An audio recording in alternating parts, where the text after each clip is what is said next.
कत्ल।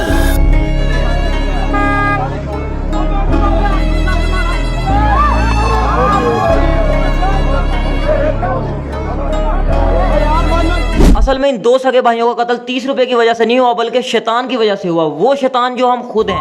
उसको थप्पड़ मारा इसकी वजह बस अच्छा इसकी वजह से उनके साथ ये सब कुछ हो गया। ये उसी वक्त सारा कुछ हुआ है। सारी लड़ाई ये सब बस मौके पर हुआ है। बस यही बात हो गई। इस कत्ल के जिम्मेदार वो सभी लोग हैं जो वहाँ पे खड़े होकर तमाशा देख रहे हैं, वीडियोस बना रहे हैं। उन्होंने बट्टों से उनको कुचल दिया। किस चीज से मारे? बट्टे लोहे के बट्टे होते हैं जो 2 किलो के अच्छा। एक ने साइड पे होकर फोन किया तो लड़के बुला लिए, वो बल्ले और डंडे और हाकियों से मारा है। फिर 15-20 लड़के बुला लिए। आज से तकरीबन 5-6 दिन पहले का ये वाकया है, जब दो सगे भाइयों को कत्ल कर दिया गया। और कत्ल किसी वीरान जगह पे नहीं किया गया कि जहाँ पे कोई बंदा ही नहीं था बचाने वाला, बल्कि एक बहती हुई सड़क जहाँ पे लोगों की भीड़ थी, वहाँ पे ये कत्ल किया गया। और फिर कत्ल किसी गन या पिस्टल या फिर किसी ऐसी एटमी ताकत से बिल्कुल नहीं किया गया कि बंदा मारा और फरार हो गए, बल्कि उन दोनों बेचारों को बल्लों से मारा और तब तक मारते रहे जब तक वो दोनों भाई बेचारे जान से नहीं खत्म हो गए। और अफसोस तो ये है कि इतने लोगों के होने के बावजूद भी कोई बंदा बीच में पड़ के किसी ने छुड़वाया नहीं, बल्कि तमाशा देखते रहे, वीडियोस बनाते रहे। और ऐसा बिल्कुल भी नहीं है कि इस कत्ल की वजह कोई दुश्मनी थी, बल्कि उन दोनों के आपस में कोई दुश्मनी नहीं थी। आई थिंक तो वो मिले भी पहली दफा थे। दोनों को खेलों की वजह से महज बल्ले मार कर। खबर है लाहौर के इलाके रायवंड में 30 रुपए के तनाजे पर 2 भाइयों को कत्ल करने वाला मरकजी मुलजिम गिरफ्तार कर 30 रुपए की खातिर 2 बेटे मार दिए हैं इस बुजुर्ग के, बेबस खड़ा बेचारा। को निकालना पड़े। वाकया के मुलजमान जो है उनको कैसे किरदार तक पहुँचाने के बगैर हम इंशाल्लाह नहीं बैठेंगे। और मैं आपसे वादा करता हूँ कि उनके वालिदैन को वो इंसाफ मिलेगा जो इंसाफ वो चाहते हैं इंशाल्लाह।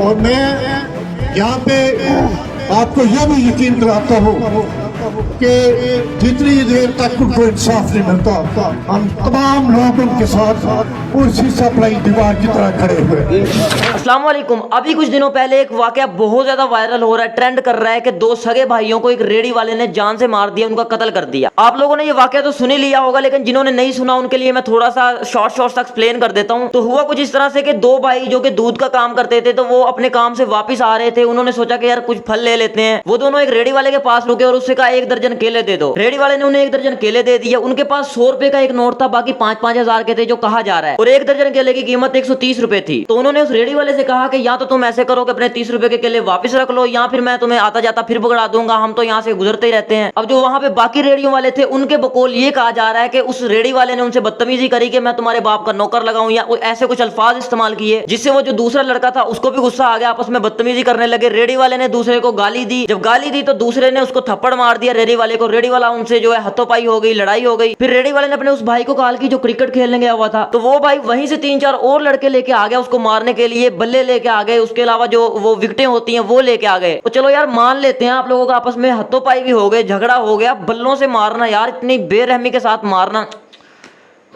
अच्छा खैर, जो सारा वाकया था वो आपने सुना कि फिर उन्होंने मार दिया। फिर उसके बाद वो अपने एक भाई जो है उसको गोद में लेके बैठा हुआ है, और फिर से वो पीछे से आता है और बल्ला उसके सर में मारता है। दोनों बेचारे मर गए। कहा जा रहा है कि एक बंदा तो मौके पे वहीं पे मर गया था, लेकिन जो दूसरा भाई था, उसका जो बड़ा भाई था, जिसके 4 बच्चे भी थे, 2 बच्चियां थी, 2 बच्चे थे, उसको हॉस्पिटल में एडमिट रखा है। एंड वो 10-15-20 घंटे जिंदा रहा, उसके बाद वो भी मर गया। लेकिन मेरा इस वीडियो को बनाने का मेन मकसद और मेन मुद्दा ये है कि ये जो लड़ाई थी वो 30 रुपए के ऊपर नहीं हुई थी, बल्कि इस लड़ाई को शैतान ने करवाया था। अब आप लोग कहोगे कि यार शैतान ने कैसे करवाया था? तो देखो यार, पाकिस्तान में 95% ऐसी लड़ाइयां होती हैं कि लड़ाई कहां से शुरू हुई थी जी, इसने मुझे गाली दी थी, गाली से लड़ाई शुरू होती है। तो यहाँ पे भी मेन मुद्दा यही है, उसने उसको गाली दी थी या बदअखलाकी की थी या फिर कोई भी ऐसी बदतमीजी की थी, वो सारी हरकतें वहां पे हुई थी जो कि शैतानी हरकतें हैं। अब यहाँ पे कसूर शैतान का बिल्कुल भी नहीं है, सारा कसूर शैतान का नहीं है, बल्कि हमारा भी कसूर है, क्योंकि हम खुद ही अल्लाह ताला से दूर होते चले गए। तो शैतान के लिए आसानी हो गई कि वो हमारे अंदर घुस सके। शैतान हमारे अंदर घुस गया, फिर साथ उसके जो कुफर था वो भी मिल गया। फिर शैतान और कुफर ने मिलकर हम पे हमला किया, वो हमारे अंदर घुस चुका है, रच चुका है हमारे अंदर। जिसकी वजह से क्या होता है, बंदे को गुस्सा आता है, गुस्सा भी शैतान दिलाता है, गुस्सा आता है, गालियां देता है, बदअखलाकियां करता है। तो ये जो सारे लड़ाई झगड़े होते हैं, ये होते हैं शैतान की वजह से। लेकिन यहाँ पे शैतान का सारा कसूर बिल्कुल भी नहीं है, क्योंकि हम लोग खुद भी शैतान है। हमने खुद ही शैतान को इजाजत दी अपने अंदर घुसने की। हमने अपने ऊपर शैतान को खुद कंट्रोल दे दिया कि ये लो भाई, तुम हमारे ऊपर कंट्रोल कर सकते हो, हम अल्लाह ताला से दूर हट रहे हैं, हमने नमाज के करीब नहीं जाना,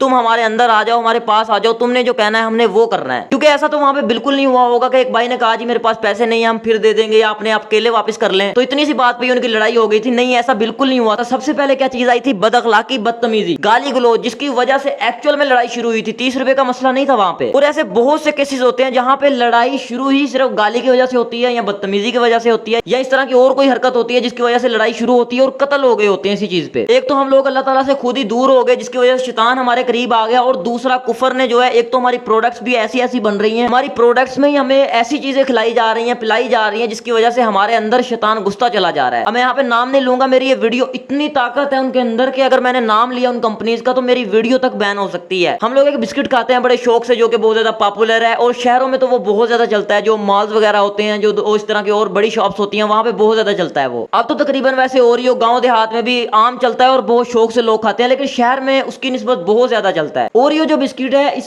इसका आप कभी सर्च करना गूगल पे जाके, गूगल लेंस पे इसकी पिक्चर लेके उसको देना, तो वो आपको बताएगा कि जो इसके ऊपर साइन बना होता है वो एक्चुअल में शैतान का साइन है, लेकिन हम लोगों को पता ही नहीं है। इसके अलावा और बहुत सी प्रोडक्ट्स हैं, बहुत सी कंपनीज हैं, लेकिन मैं उनका नाम नहीं ले सकता, बिकॉज अगर मैंने नाम लिया तो मेरी ये वीडियो बैन होने का खतरा है, इसलिए मैं नाम नहीं ले रहा यहाँ पे। और बड़े नए नए तरीके ढूंढे जा रहे हैं हमारे अंदर शैतान को घुसाने के। तो यार जरूरत है हम लोगों को अपना आप बदलने की। एक्चुअल में अगर हम लोग खुद को बदलेंगे तो फिर ये लड़ाई झगड़े, ये सारा जो सिस्टम मामला खराब होते हैं, ये कभी होंगे ही नहीं। उसके अलावा बात रह गई जिस बंदे ने इतनी बेरहमी के साथ मारा, बेरहमी बंदे के अंदर से हिस, मतलब जैसे वो बंदा पीछे से बल्ला ला के मार रहा है ना, मेरा ख्याल है बंदा किसी जानवर को भी ऐसे नहीं मारता जैसे इन लोगों ने किया है। मेरी इदारे से रिक्वेस्ट है कि जैसे इन लोगों ने किया है, जैसे इन लोगों ने हरकत करी है, मतलब कि इनको खुदा का खौफ ही नहीं है, तो मेरी इदारे से रिक्वेस्ट है कि इन लोगों को फांसी दी जाए, बल्कि इनको फांसी भी अंदर नहीं दी जाए, बाहर रोड पे लाके किसी चौक में खड़ा करके फांसी दी जाए, वीडियोस बने, लोग देखें, ताकि लोगों को पता चले, लोगों को नसीहत हो। बाकी मैं इदारे से पॉजिटिव रिस्पॉन्स की ही उम्मीद करता हूँ, तवक्को करता हूँ। तो मिलते हैं यार किसी और नेक्स्ट वीडियो में। खुदा हाफिज। बाकी अल्लाह ताला उन दोनों भाइयों को जन्नत फिरदौस में आला मुकाम अता फरमाएं, और ऐसे दरिंदों को क्या कहे यार बंदा, ऐसे दरिंदों को गरक कर दे अल्लाह ताला। बाकी मिलते हैं नेक्स्ट वीडियो में। Okay, good bye.